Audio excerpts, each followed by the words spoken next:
नमस्कार, NMF news पर आप सभी का बहुत स्वागत। मैं हूं आपके साथ अभिषेक पुंडी। उमेश पाल हत्याकांड तो आप सभी जानते ही होंगे, अब तक याद ही होगा। उसमें दो नाम, शाइस्ता परवीन और गुड्डू मुस्लिम, पुलिस से एसटीएफ की नजर से बचकर भाग गए थे। वो अब तक नहीं मिले। अब लेकिन अब इन दोनों के बारे में कुछ खबर निकलकर सामने आई है और गुड्डू मुस्लिम के बारे में ऐसा बताया गया कि गुड्डू मुस्लिम कोलकाता के रास्ते फर्जी पासपोर्ट पर दुबई भाग चुका है 2023 के दिसंबर में ही। क्या कुछ पूरा मामला है, उस पर ज्यादा चर्चा करने के लिए मेरे साथ मौजूद हैं हमारे वरिष्ठ सहयोगी पंकज प्रसून सर। बहुत बहुत स्वागत। गुड्डू मुस्लिम को पुलिस हिंदुस्तान में ढूंढ रही है, लेकिन गुड्डू मुस्लिम तो क्या वाकई में दुबई पहुंच गया? ये चौंकाने वाली खबर है। खुफिया एजेंसियों को ये जानकारी मिली है कि कोलकाता के रास्ते गुड्डू मुस्लिम दुबई भाग गया है। रज्जो, तू यहाँ, तू आज काम पे भी नहीं आई? आज मन्नू की स्कूल की बस लग गई है ना, इसलिए इसको छोड़ने आई थी। स्कूल की बस? पर तेरा मनु तो सरकारी स्कूल में पढ़ता है ना? हाँ जी दीदी, अब सरकारी स्कूलों में 200 बसें चल पड़ी हैं, जिसका फायदा मेरे मन्नू जैसे 10,000 बच्चों को होगा। सरकारी स्कूलों ਨੂੰ भी बहुत शानदार बसां ਅਸੀਂ ਦੇਵਾਂਗੇ। ਪਹਿਲੇ ਬੈਚ ਵਾਸਤੇ 20,000 ਬੱਚੇ ਦਾ ਅਸੀਂ ਪ੍ਰਬੰਧ ਕਰ ਰਹੇ ਹਾਂ।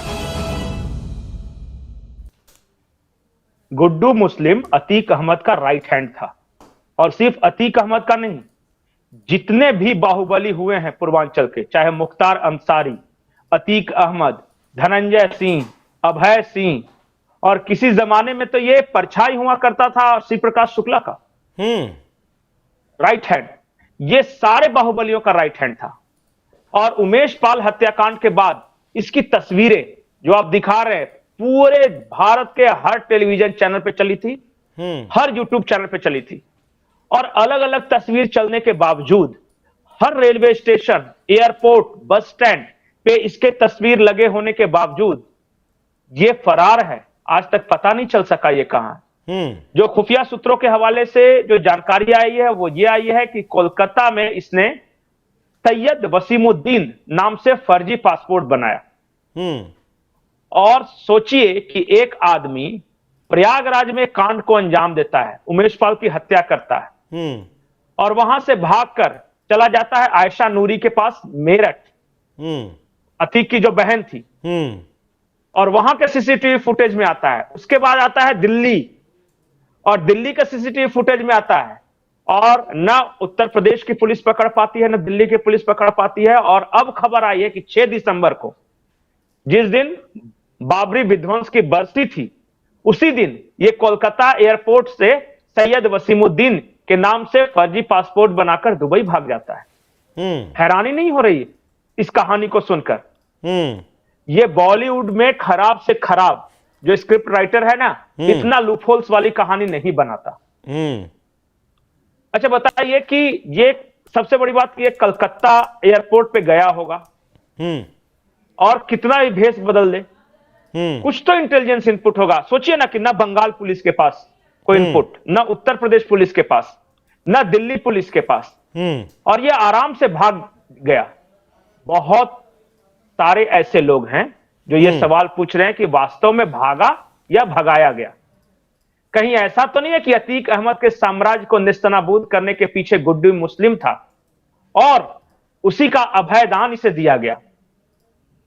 किसने दिया? कहानियां बताता हूं, अब ये गेस करने की बात है। जो हमारे दर्शक हैं ना, बहुत होशियार हैं, बहुत समझदार हैं। देखिए, अतीक अहमद वो 6 दिसंबर पंकज जी 2023 का था, 24 का नहीं। तो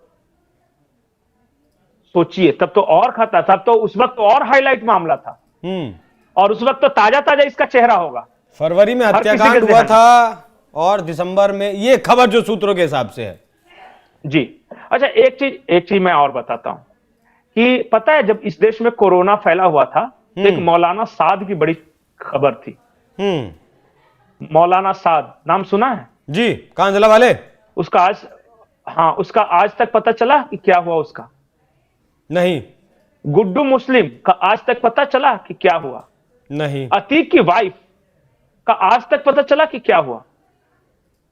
तो एक थ्योरी ये भी है, हालांकि है कि पत्नी और गुड्डू मुस्लिम आपस में मिले हो और इन दोनों ने मिलकर ये कहानी रची और दावे के साथ हालांकि नहीं कह सकता, लेकिन एक थ्योरी जो कि क्राइम के वर्ल्ड में ही ये चल रही है वो ये है कि गुड्डू मुस्लिम पुलिस के साथ मिलकर अतीक को नेस्तनाबूद करने वाला सबसे बड़ा शख्स यही था।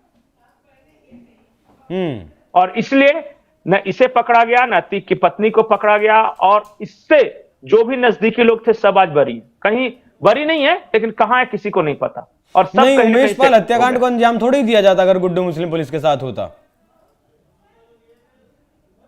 उसके बाद ही तो सब हुआ है। उमेश पाल हत्याकांड के बाद ही तो पूरा सारा विवाद खड़ा हुआ।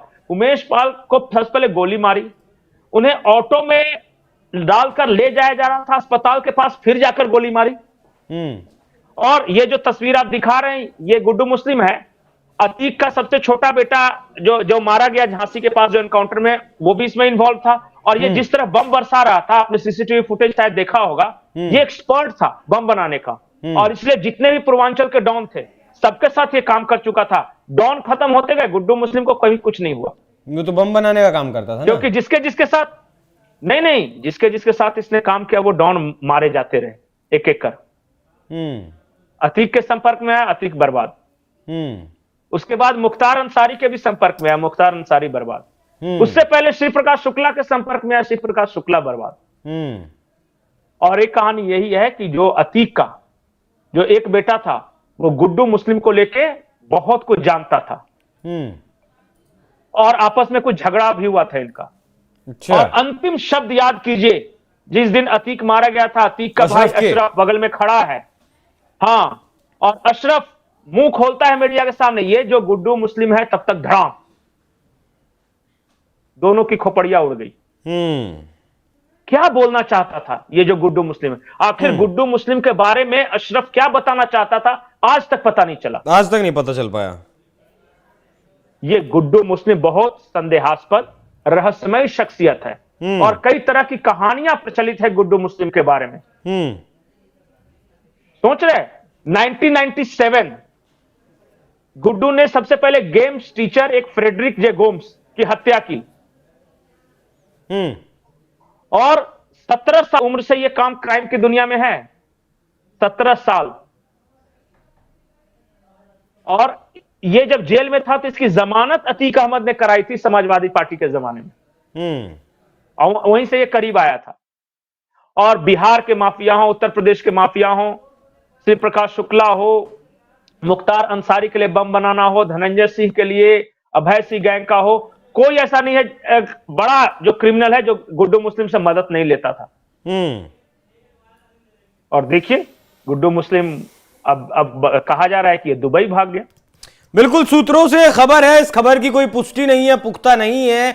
और ऐसा कहा गया कि अभी पिछले दिनों एक रिश्तेदार इनका पकड़ा गया था गुड्डू मुस्लिम का, उसने ये सारी चीजें बताई हैं कि 6 दिसंबर 2023 को गुड्डू मुस्लिम दुबई फरार हो चुका है। शाइस्ता से मिलने वो दिल्ली भी आया था, जिसके बाद वो दुबई चला गया, और उसके बाद से ही कहीं ना शाइस्ता की खबर है ना गुड्डू मुस्लिम की खबर है। जी, आखिरी महत्वपूर्ण बात, ये गुड्डू मुस्लिम दाऊद इब्राहिम गैंग के भी सीधे संपर्क में था। आईएसआई से हथियार मंगवा लेता था और मैनेज करता था, पाकिस्तान के आईएसआई से।